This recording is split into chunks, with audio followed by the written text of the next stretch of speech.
আপনি কি এখনো ফোনটার দিকে তাকিয়ে আছেন?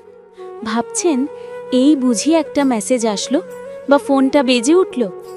প্রতিটা নোটিফিকেশনের শব্দে বুকটা ধরাস করে উঠছে।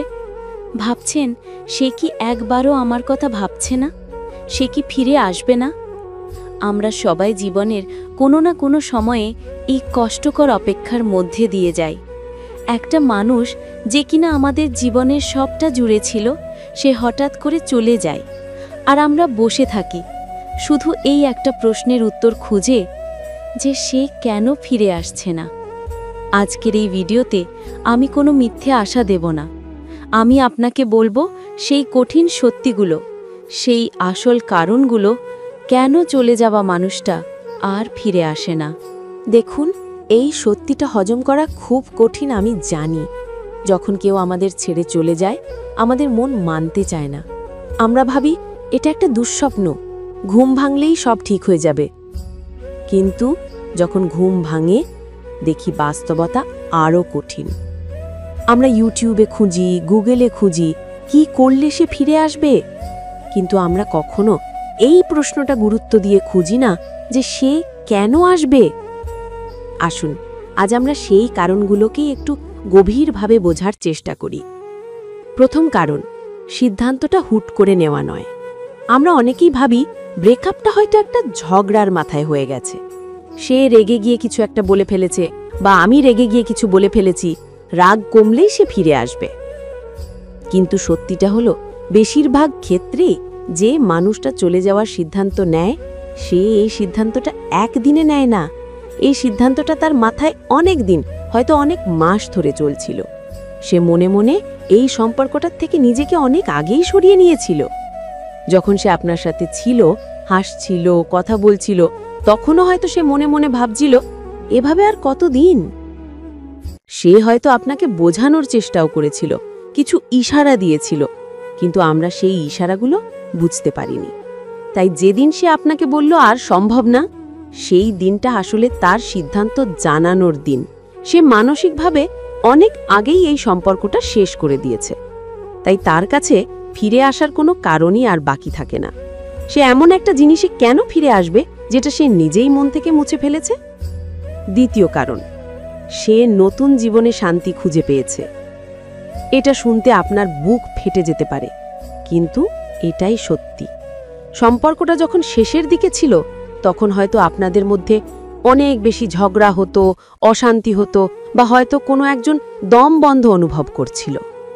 সে যখন সম্পর্কটার থেকে বেরিয়ে গেল, প্রথম প্রথম হয়তো তারও কষ্ট হয়েছে, কিন্তু সময়ের সাথে সাথে সে একটা জিনিস পেয়েছে, যার নাম শান্তি। তার জীবনে এখন কোনো ঝগড়া নেই, কোনো কৈফিয়ত দিতে হচ্ছে না, কোনো মানসিক চাপ নেই। সে হয়তো নতুন করে নিজের জন্য সময় পাচ্ছে, বন্ধুদের সাথে মিশছে, নিজের কাজ বা পড়ায় মন দিচ্ছে। এই যে একটা শান্ত স্থির জীবন, সে এই শান্তিটা আর নষ্ট করতে চায় না। সে হয়তো আপনাকে মিস করে, আপনাদের ভালো স্মৃতিগুলোও মনে করে, কিন্তু যখনই সে ফিরে আসার কথা ভাবে, তার সাথে সাথেই সেই পুরনো অশান্তি, ঝগড়া আর কষ্টের দিনগুলোর কথাও মনে পড়ে যায়। আর সে তুলনা করে বোঝে এখন সে অনেক ভালো আছে। ফিরে আসা মানে হলো সেই পুরনো কষ্টকর জীবনে আবার ঝাঁপ দেওয়া। কোনো মানুষই জেনে শুনে আবার সেই অশান্তিতে ফিরতে চায় না। তৃতীয় কারণ হলো গর্ব বা ইগো। মানুষের ইগো বা আত্মসম্মানবোধ খুব শক্তিশালী একটা জিনিস। ধরুন, যে মানুষটা আপনাকে ছেড়ে চলে গেছে, সে তার সব বন্ধু বান্ধব, পরিবারকে বলে দিয়েছে যে সে এই সম্পর্কটা ভেঙে দিয়েছে। সে হয়তো আপনার অনেক দোষ ত্রুটির কথাও বলেছে নিজেকে সঠিক প্রমাণ করার জন্য। এখন কয়েক মাস পর যদি সে বুঝতেও পারে যে সে ভুল করেছে, তার ইগো তাকে আপনার কাছে ফিরে আসতে বাধা দেয়। ফিরে আসার মানে হলো সবার সামনে এটা স্বীকার করে নেওয়া যে আমি ভুল ছিলাম। এর মানে হলো আপনার কাছে এসে বলা, আমাকে মাফ করে দাও। এই কাজটা করা খুব কঠিন। বেশিরভাগ মানুষই নিজের ভুলের কাছে হার মানার চেয়ে নিজের ইগোকে আঁকড়ে ধরে একা থাকাটাকেই বেছে নেয়। তারা ভাবে ফিরে গেলে সে আমাকে ছোট ভাববে, বা আমার বন্ধুরা কি বলবে, এই লোকে কি বলবে, বা আমি ছোট হয়ে যাব। এই ভয়টা তাদের ভালোবাসার অনুভূতির চেয়েও বড় হয়ে দাঁড়ায়। তাই সে কষ্ট পেলেও, আপনাকে মিস করলেও শুধু নিজের ইগোর কারণে আর কখনো ফিরে আসে না। চতুর্থ কারণ, সে নতুন কাউকে খুঁজে পেয়েছে। এটা হলো সবচেয়ে বাস্তব আর কঠিন সত্যি। হয়তো সে আপনাকে ছেড়ে যাওয়ার আগেই অন্য কারোর সাথে কথা বলতো, অথবা আপনাকে ছেড়ে যাওয়ার পর খুব তাড়াতাড়ি নতুন একটা সম্পর্কে জড়িয়ে পড়েছে।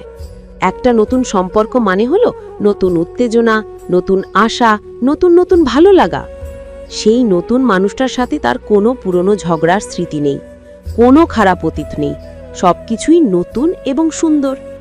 যখন একটা মানুষ নতুন সম্পর্কের সেই হানিমুন পিরিয়ডে থাকে, তখন তার পক্ষে পুরনো সম্পর্কের দিকে তাকানো অসম্ভব। সে তখন নতুন মানুষটাকে নিয়েই ব্যস্ত। এমনকি যদি সেই নতুন সম্পর্কটাও একসময় ভেঙে যায়, তাহলেও সে আপনার কাছে ফিরে আসবে এমন কোনো নিশ্চয়তা নেই। কারণ ততদিনে সে হয়তো আপনাকে ছাড়াও বাঁচতে শিখে গেছে। সে হয়তো ভাববে, যাক, এই সম্পর্কটাও টিকলো না, দেখি সামনে কি আছে, কিন্তু সে আর পেছনে তাকাতে চাইবে না। পঞ্চম কারণ, আপনার অতিরিক্ত আকুতি তাকে আরও দূরে ঠেলে দেয়। ব্রেকআপের পর আমরা অনেকেই একটা বড় ভুল করে ফেলি। আমরা পাগলের মতো তাকে ফোন করতে থাকি, মেসেজ পাঠাই, কান্নাকাটি করি, ফিরে আসার জন্য ভিক্ষা চাই। আমরা ভাবি আমাদের কষ্ট দেখলে হয়তো তার মায়া হবে, কিন্তু সত্যিটা হলো ঠিক তার উল্টোটা ঘটে। আপনার এই অতিরিক্ত আকুতি, এই ডেসেসপিরেশন, তার কাছে আপনাকে আরও সস্তা আর দুর্বল প্রমাণ করে। সে যে আপনাকে ছেড়ে যাওয়ার সিদ্ধান্তটা নিয়েছিল, আপনার এই কাজগুলো সেই সিদ্ধান্তটাকেই আরও পাকাপোক্ত করে দেয়। সে মনে মনে ভাবে, যাক, ভালোই হয়েছে ছেড়ে এসেছি, এর সাথে থাকা সম্ভব ছিল না। আপনি যত বেশি তাকে আঁকড়ে ধরতে চাইবেন, সে তত বেশি আপনার থেকে দূরে পালাবে। সে যখন দেখছে যে আপনি তাকে ছাড়া একদম অচল, তখন সে আপনার ওপর আরও বেশি নিয়ন্ত্রণ অনুভব করে। সে জানে সে যখন ইচ্ছা আপনাকে ফিরে পেতে পারে। আর যে জিনিস খুব সহজে পাওয়া যায়, মানুষ তার কদর করে না। তাই সে আপনার এই দুর্বলতার সুযোগ নেয়, কিন্তু কখনোই আপনাকে সম্মান দিয়ে ফিরিয়ে আনে না।